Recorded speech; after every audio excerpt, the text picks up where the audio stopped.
Et donc, vous avez peut-être regardé WWE SmackDown et vous êtes dit j'adore la All Elite Wrestling parce que vous aimez les deux shows, vous n'êtes pas comme certains qui sont entre guillemets entre les deux. Vous aimez la diversité, vous aimez tout regarder parce que la richesse du catch, messieurs, c'est comme je l'ai déjà expliqué 20 fois, c'est de pouvoir voir plein de catch, plein de shows et que les shows soient très forts. Salut tout le monde, j'espère que vous allez bien. On se retrouve pour AEW Rampage, le second show de la All Elite Wrestling. Et donc, que s'est-il passé durant ce show? Alors, il n'y a eu que 3 matchs. Voilà. Après, tu me diras, c'est des shows de 45 minutes, donc forcément, il ne faut pas mettre vraiment beaucoup de shows, enfin 50 minutes. Et donc, qu'est-ce qui s'est passé durant ce show? Eh bien, on va revenir tout d'abord sur le duel entre Brian Danielson, bien évidemment, qui faisait face donc à Nick Jackson, donc des Young Bucks, hein, bien sûr, le frère de Matt Jackson, donc de The Elite, qui est vraiment plutôt un bon match. Alors, il y a eu quand même plusieurs choses à intéressement. C'était vraiment un match particulier. C'était un match qui a eu plusieurs choses intéressantes. C'est-à-dire que le match a duré quand même euh, une vingtaine de minutes, qui est quand même pas mal. Et on va dire, il y a eu un moment donné, voilà, il y a eu beaucoup de technicité. C'était vraiment lutte indie, clairement. Et puis d'un seul coup, on est passé sur un rythme plutôt rapide où tu as littéralement un changement, voilà, de rythme pour ainsi dire. Ça c'est plutôt pas mal. Ça prouve quand même, voilà, qu'ils savent diversifier le rythme. Et le match s'en est retrouvé vraiment très grandi. Je suis quand même déçu quand même sur une chose. C'est vrai que les U-Bucks, c'est littéralement le côté aérien. Moi, j'adore les voir voler dans tous les sens. Mais c'est pas toujours que ça. En tout cas, il y a quand même eu des choses intéressantes. Euh, la soumission, pas une mauvaise idée en soi, hein, quand je l'appelle le Masters Submission. L'American Dragon a encore gagné, c'est bien, voilà, c'est très très bien. Après, pour l'intervention de Kenny Omega et d'Adam Cole, j'ai trouvé ça assez anecdotique, surtout qu'il y a eu une petite bagarre et qu'après, tout le monde s'est barré, donc il n'y a pas vraiment eu quelque chose à se mettre sous la dent pour ainsi dire.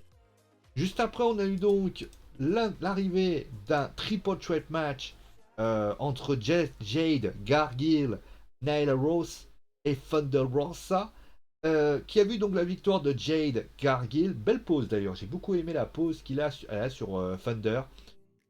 Par contre, alors j'ai juste un problème, c'est l'enjeu en fait. C'est qu'il n'y a pas assez d'enjeu.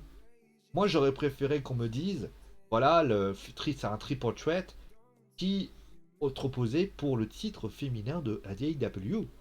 Ou je sais pas qu'il y ait quel. En fait, il y a eu un match. Le match a été brutal. Il y a eu des chaises, il y a eu des tables. Vous voyez, c'est quand je dis par exemple, on n'a pas besoin de leur dire. Vous vous rendez compte, c'était un triple threat match. T'attends à peut-être à avoir un match tout simplement classique, avec notamment des duels tout simplement classiques. Voilà, il y a pas, c'est pas ouf, mais c'est pas ouf. Voilà. Et bah tu as tout simplement, les trois filles, elles se sont dit voilà, on va mettre des tables, on va mettre des chaises. Le final, ça met notamment un coup de chaise dans le dos. Jet Gargill, c'est pas la lutteuse la plus impressionnante qui soit, hein, mais aux dernières nouvelles, mais elle reçoit des coups de chaise, elle met des coups sur la tête. Vous voyez, je parlais notamment à un moment donné de B-Fape. La B-Fape, il faudrait qu'elle s'intéresse justement à ce que fait Jade. Jade, c'est pas une lutteuse, hein. Jade, c'est pas une. Attention, attention, hein. Jade Gargill, pour information, c'est une personne pour ainsi dire, a fait un essai à la WWE Performance Center. Elle n'a que, accrochez-vous, hein, elle n'a que 2 ans de carrière. C'est un bébé, hein. C'est un bébé. Et je suis désolé de dire ça. Quand je dis que c'est un bébé, je pèse mes mots. Et pourtant, la meuf, elle est capable de te sortir le grand jeu. Elle est capable de littéralement d'impressionner les personnages, etc. Franchement, moi, Jade, c'est une super lutteuse avec un gros charisme, avec vraiment quelque chose d'intéressant. Elle se fait entraîner notamment par Goldust et les autres, et elle est très très réceptive à ça. Elle fait des petites. Alors, voilà, en tout cas, elle fait des belles choses. Moi, elle m'impressionne. Elle a vraiment un physique aussi très impressionnant, la petite Jade. Moi, franchement, moi, j'adore son potentiel, j'adore sa manière d'être. Et aux dernières nouvelles, moi, j'adore ce qu'elle fait. Mais je pense qu'aussi la WWE n'a pas envie de la griller dans le sens, c'est quand même une lutteuse encore un peu jeune, elle n'a pas trop envie. En plus de ça, Il y a aussi un autre point aussi très important, c'est que Jade, bah, elle est assez jeune, hein, c'est un bébé encore, comme je dis, 92, ça fait 29 ans. Encore un petit bébé, donc elle a envie peut-être de faire progresser les choses. Mais concrètement, moi j'adore cette lutteuse, je trouve qu'elle a bien évolué. Et je trouve que notamment, voilà. Et d'ailleurs, pour information, on dit souvent que la AEW aime bien récupérer des lutteurs, des lutteuses ou des lutteurs accomplis. Bah, Jade en est l'exemple concret, voilà. Et donc complètement contraire. Et justement, les gens qui disaient, moi, je pense que ramener des petits lutteurs lambda va être un problème à NXT 2.0. Bah, pas du tout, parce que Jade en est l'exemple concret que tu es capable, justement. Mais le truc, c'est qu'elle est intéressée par ce qu'elle fait, elle met du cœur à ce qu'elle fait, et ça se voit. Thunder Rosa a été très bonne, Nyla a été plutôt bonne. D'ailleurs, ils ont envoyé Nyla Rose sur le côté, je pense que c'est parce que par rapport à son gabarit. Et puis Thunder, bon, ok, voilà, hein, Thunder c'est Thunder. Mais en tout cas, voilà, c'est une excellente lutteuse, et moi j'adore vraiment cette lutte. Pour ce qu'il s'agit d'Orange Cassidy contre Jack Evans, alors, le match était relativement assez anecdotique. Voilà. Dans le sens où on a littéralement un duel entre deux lutteurs. Orange a fait ce qu'il avait à faire. C'est pas le main event de la joie, si pour ainsi dire. Mais je trouve qu'il a vraiment fait quelque chose. Après, on va pas se leurrer, hein, le final voulait démontrer aussi que c'était encore un hommage à Brody Lee, puisque si je vous fais ça, vous voyez très bien qu'il y a le fils de Brody Lee qui est notamment sur les cheveux de Jade, t'as de la chance le gamin.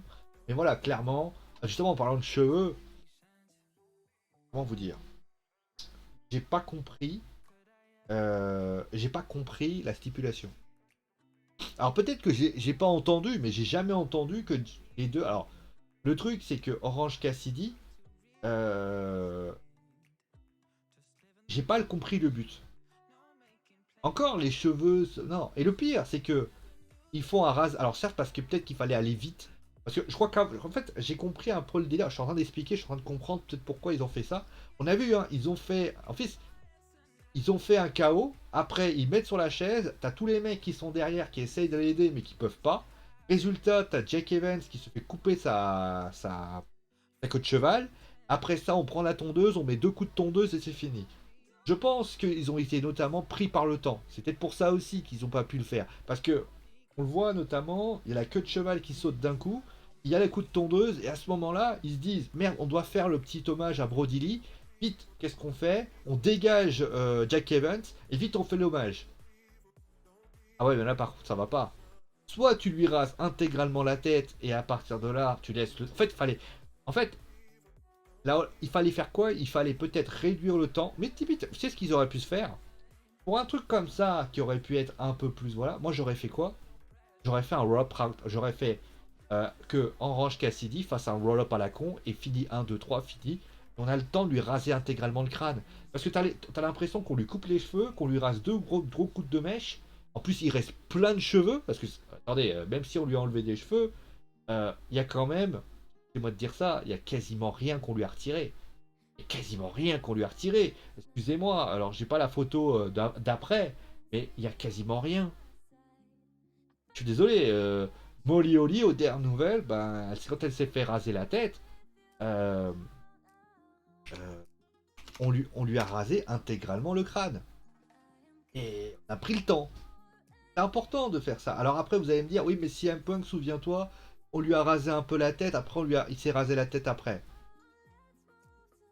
Ouais, mais je sais pas. Moi, je trouve que soit tu vas au fond des choses, soit tu ne le fais pas, et là, clairement, ça pose problème. Voilà. Après, les cheveux, ça pousse, hein, bon, clairement, mais là, clairement, s'il se fait raser. Là, clairement, mais parce que peut-être CM Punk qui avait. Je sais pas. Après, ouais, on y pense. Non, mais non, je trouve que voilà, je résolve mon truc. Voilà. Bon, voilà. Sinon, bon, au niveau du show, bah, j'ai envie de dire, il y a deux bons matchs. Le main event, pour moi, est pas bon. Je comprends pas d'ailleurs pourquoi ils ont. Alors, je sais pourquoi ils ont voulu faire ça. Parce qu'il y avait Brody Lee. Mais est-ce que Brody Lee aurait pas pu être aussi mis en avant par des Bryan Danielson? Ça aurait été vraiment un symbole.